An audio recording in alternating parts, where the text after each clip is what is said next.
आपकी आवाज में आज बात छत्तीसगढ़ में आईएएस अधिकारी पर लगे रेप के गंभीर आरोप और आरोपों पर जारी सियासी घमासान की।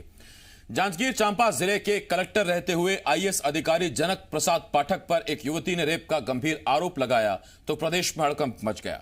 आरोपों पर सियासत हावी हो गई और अधिकारी की कारगुजारी पर एक दूसरे पर कीचड़ फेंकना शुरू हो गया। सरकार आरोपी अधिकारी को पिछली सरकार की विरासत बता रही है तो विपक्ष सरकार पर जिम्मेदारी से बचने का आरोप लगा रहा है। इस बीच अधिकारी गायब है, उसका कोई अता पता नहीं। कई सवाल हैं जिनके जवाब जानने की कोशिश करेंगे। खास पैनल भी हमारे साथ जुड़ेगा, तो आइए शुरू करते हैं आपकी आवाज। छत्तीसगढ़ में रेप के आरोपी आईएएस अधिकारी जनक प्रसाद पाठक को सस्पेंड कर दिया गया। सीएम भूपेश बघेल के निर्देश पर मुख्य सचिव ने यह कार्रवाई की है। मामले की उच्च स्तरीय जांच के आदेश भी जारी कर दिए गए हैं। एक युवती ने आईएएस अधिकारी जनक प्रसाद पाठक पर जांजगीर चांपा के कलेक्टर रहते हुए रेप और व्हाट्सएप पर अश्लील मैसेज भेजने का आरोप लगाया है। पीड़िता का आरोप है कि उसके साथ 15 मई को रेप की वारदात को अंजाम दिया गया था। आरोपी आईएएस अधिकारी जनक प्रसाद पाठक का हाल ही में तबादला हुआ था और उन्हें भू अभिलेख संचालक के पद पर तैनात किया था, लेकिन बुधवार देर शाम को केस दर्ज होने के बाद से आरोपी अधिकारी लापता है और उनके सभी मोबाइल नंबर भी बंद हैं। फिलहाल इस मामले में जांजगीर चांपा पुलिस एफआईआर दर्ज कर आरोपी अधिकारी की तलाश में जुटी हुई है। छत्तीसगढ़ में रेप के आरोपी आईएएस अफसर की गिरफ्तारी की कवायद के बीच मामले ने सियासी रंग ले लिया है। बीजेपी ने जहां जल्द आरोपी अधिकारी पर कार्रवाई की मांग करते हुए कांग्रेस सरकार में अधिकारियों के कामकाज पर सवाल उठाया, तो वहीं कांग्रेस इससे 2 कदम आगे बढ़कर अजीब तर्क दे रही है। कांग्रेस के मुताबिक भूपेश सरकार को बीजेपी के 15 साल के शासनकाल के अधिकारी विरासत में मिले हैं, लेकिन अब कांग्रेस की सरकार में किसी भी अपराधी को बचाने का काम नहीं होगा।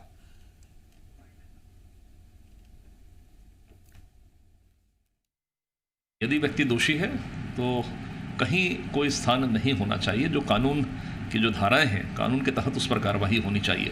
लेकिन मुझे ऐसा लगता है कि सरकार को भी इस बात का ध्यान रखना चाहिए कि आखिर ये जो अधिकारी हैं, ये अधिकारियों के अलावा जिस तरीके से 1.5 वर्षों के अंदर में इस प्रदेश के अंदर में ऐसे तत्वों का जो उत्साहवर्धन हुआ है सरकार में, सरकार को कहीं ना कहीं चिंतन करने की आवश्यकता है कि आखिर इस तरह की घटनाएं क्यों बढ़ रही।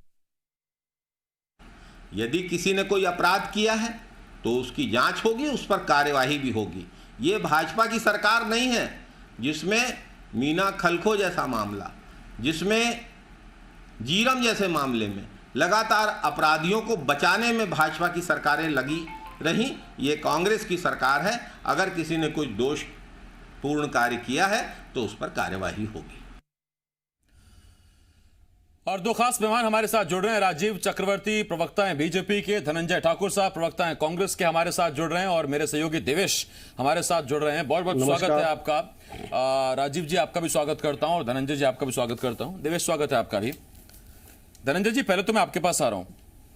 धनंजय जी 1.5 साल का वक्त गुजर गया, अब तक जमावट अपने हिसाब से नहीं हो पाई क्या? आप जवाब ये दे रहे हैं, तर्क ये दे रहे हैं कि ये विरासत में मिले अधिकारी हैं। अधिकारी कब से किसकी विरासत होने लगे?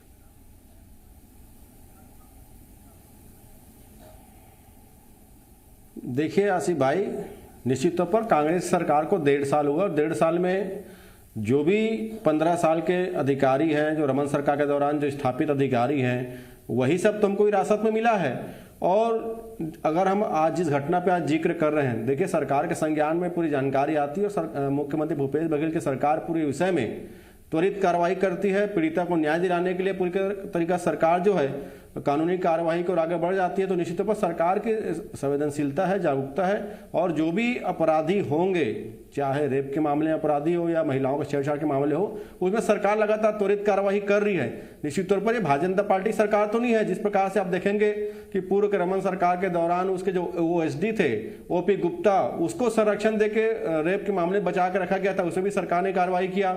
उस रेप की घटना के बाद पीड़िता को किस प्रकार से किडनैप करने के लिए भारतीय जनता पार्टी के जो जिला पंचायत के अध्यक्ष रही मंडावी, उसी गिरफ्तारी होती है। तो भारतीय जनता पार्टी के कार्यकाल के दौरान का पूरा मामला है। और निश्चित तौर पर भूपेश बघेल की सरकार पीड़िता को न्याय दिलाने के लिए, चाहे कोई भी अपराध हो, अपराधियों को सलाखों को पीछे भेजने के लिए सरकार निश्चित तौर पर काम कर रही है और हमारा उद्देश्य पीड़िता को न्याय दिलाना है।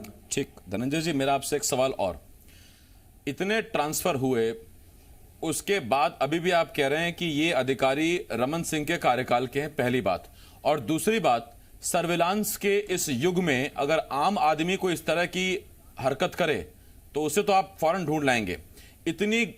इतना वक्त बीतने के बाद इस घटना के अब तक पूर्व कलेक्टर जो अब तो निलंबित हो गए वो कानून के शिकंजे से बाहर हैं।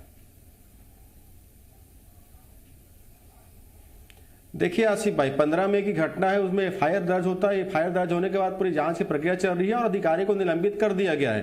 तो निश्चित तौर पर सरकार गति से काम कर रही है और अपराधी जो अधिकारी है उसको पूरी तरीके से पकड़ने के लिए सरकार के जो एजेंसियां हैं, पुलिस विभाग के हैं और भी बहुत सारी एजेंसियां हैं, सब काम कर रही है। और निश्चित तौर पर बहुत जल्द जो अपराधी है, जो पीड़िता को न्याय दिलाने के लिए गिरफ्तार करना है, सरकार उसको गिरफ्तारी करेगी और कानून सम्मत उसमें कार्रवाई होगी। मैं लौट रहा हूं धनंजय जी आपके पास। राजीव जी आपके पास आ रहा हूं। राजीव जी, मीना खलको से लेके ओपी गुप्ता तक बहुत से नाम लिए जा रहे हैं रमन सरकार के दौर को याद कराते हुए। जी जी, लेकिन देखिए ये इसमें जो मेरे मित्र बैठे हैं इसमें पार्टी का रंग दे रहे हैं। बात पार्टी की नहीं है। निर्भया कांड के बाद और निर्भया कांड के पहले भी आप देखिएगा कि देश में ये बहुत सारे कानून लगाए गए।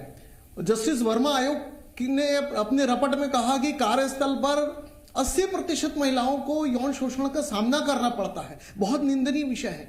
एक औरत, एक अबला जब अपने सांसारिक काम के लिए जब बाहर जाती है, उसे यौन जो कुंठाग्रस्त लोग जब देखते हैं तो इसका दमन बहुत आवश्यक है। उसके लिए कड़ा से कड़ा कानून बनाया जाना चाहिए।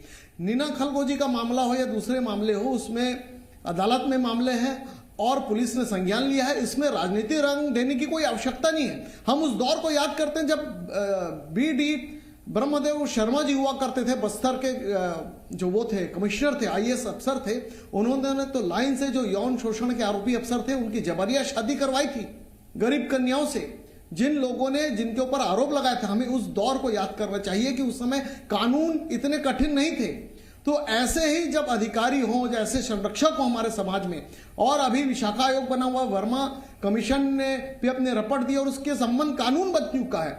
हम देखते हैं इस देश में कि जब सुपर कॉप KPS गिल रूपन देवल के ऊपर जब अश्लील हरकत करते हैं तो उस पर कुछ काम नहीं हुआ था। उस समय कांग्रेस की सरकार थी, भारतीय जनता पार्टी ने इसको लेके कोई राजनीति नहीं की। लेकिन आज हम यह देखते हैं कि ये जो निरंकुश अधिकारी है, ये जो निरंकुश बहुत सारे लोग हैं, अफसर हैं, जिनके हाथ में पावर है, वो यदि अपने को यह समझने लगे कि कानून मेरे मुट्ठी में है, मैं चाहे तो कुछ भी कर दूं। ऐसे बहुत सारे मामले, IAS अफसर है, आबकारी अफसर है, दुनिया के तमाम अफसर है, ये बहुत सारे बड़े बड़े राजनीतिज्ञ लोग भी हैं। बहुत सारे फिल्म जगत में भी मी टू का मामला चला, आप देखेंगे आसिफ जी। तो जो मी टू का आंदोलन चला, उसके बाद लोगों ने बहुत सारी अभिनेत्रियां आई या फिल्म जगत से जुड़े बच्चियां आई। तो ये जो मामला है बहुत कठिन मामला है कि बच्चियां काम पर जाए एकदम निर्बोध होकर और सजगता के साथ जाए और उनके ऊपर कोई आक्षेप ना हो, कोई हमला ना हो, कोई मानसिक टॉर्चर ना हो। तो आप देखेंगे इसके पहले भी एक लखनऊ में एम्स में केस हुआ था कि सीनियर ने जूनियर के साथ पेशकश करने की कोशिश की, उसकी कैरियर को तबाह कर दिया गया और वो लड़की सुसाइड नहीं। लखनऊ की मात्र एक घटना नहीं है, सारे देश में घटनाएं सामने आई हैं। राजीव जी लौट रहा हूं मैं आपके पास। देवेश मैं आपके पास आ रहा हूं। देवेश, चिंता इस बात की है कि जिले का सबसे बड़ा अधिकारी होता है कलेक्टर। अगर कलेक्टर पर इस तरह के आरोप लगे या कलेक्टर इस तरह की चीजें पेश करें तो फिर निचले पायदान पर काम करने वाले कर्मचारियों की संख्या तो सैकड़ों हजारों में है। देखिए, वर्किंग प्लेस में जो इस तरह की हिंसा की घटनाएं होती हैं, यौन हिंसा की घटनाएं, खासतौर पर इनमें न्याय के मामले में काफी विलंब होता है। छत्तीसगढ़ में अगर हम पिछले रिकॉर्ड की बात करें तो पुलिस के कई बड़े अधिकारी, IG से लेकर के ADG स्तर के अधिकारियों तक इस तरह के आरोप लगे। इवन भारतीय जनता पार्टी की सरकार में एक पूर्व मंत्री पर विशाखा कमेटी में यह शिकायत की गई कि जो अधिकारी जो ट्रेनिंग ले रही थी महिलाएं, उनके साथ उन्होंने इस तरह का दुर्व्यवहार किया जो उनको आपत्तिजनक लगा था और बहुत सारी बातें उस समय सामने आई थी। लेकिन उसमें भी जांच की प्रक्रिया चल ही रही है। तो इस तरह से छत्तीसगढ़ में लगातार जो वर्किंग प्लेस है वहां पर इस तरह के यौन हिंसा के मामले सामने आ रहे हैं, जिनमें उत्पीड़न का मामला भी सामने आया है। लेकिन जो बर्ताव होता है, एक आम आदमी जब इस तरह की घटना में शामिल होता है तब उसके साथ तुरंत गिरफ्तारी होती है, उसके साथ न्याय के पहले ही उसको जो है दोषी एक तरह से मान लिया जाता है और तमाम चीजें सामने आती हैं। लेकिन जब वो कोई बड़ा अधिकारी होता है या मंत्री स्तर का आदमी होता है, तब चीजें थोड़ी गौण हो जाती हैं। और अब तक कलेक्टर की गिरफ्तारी नहीं हो पाई है, पूर्व कलेक्टर की, जो इस समय भू अभिलेख शाखा में पदस्थ है। कुछ दिनों पहले ही सरकार ने उनका तबादला जो है कलेक्टर पद से हटा करके उनको भू अभिलेख में कर दिया था, और आज मुख्यमंत्री ने उनको निलंबित भी कर दिया है।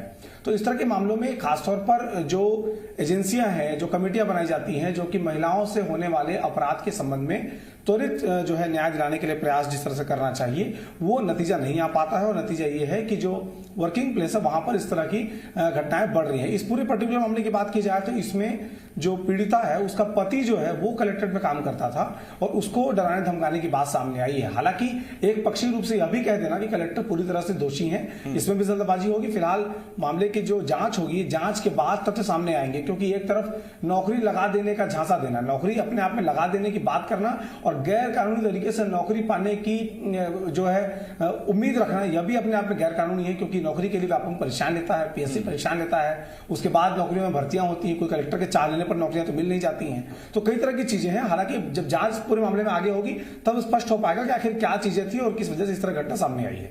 ठीक, धनंजय जी, क्या इसको सिर्फ इतना कहकर कि दोषी को बख्शा नहीं जाएगा और हमारे राज्य में कोई भी दोषी बच नहीं पाएगा, इतना कहने भर से काम नहीं चलता क्या?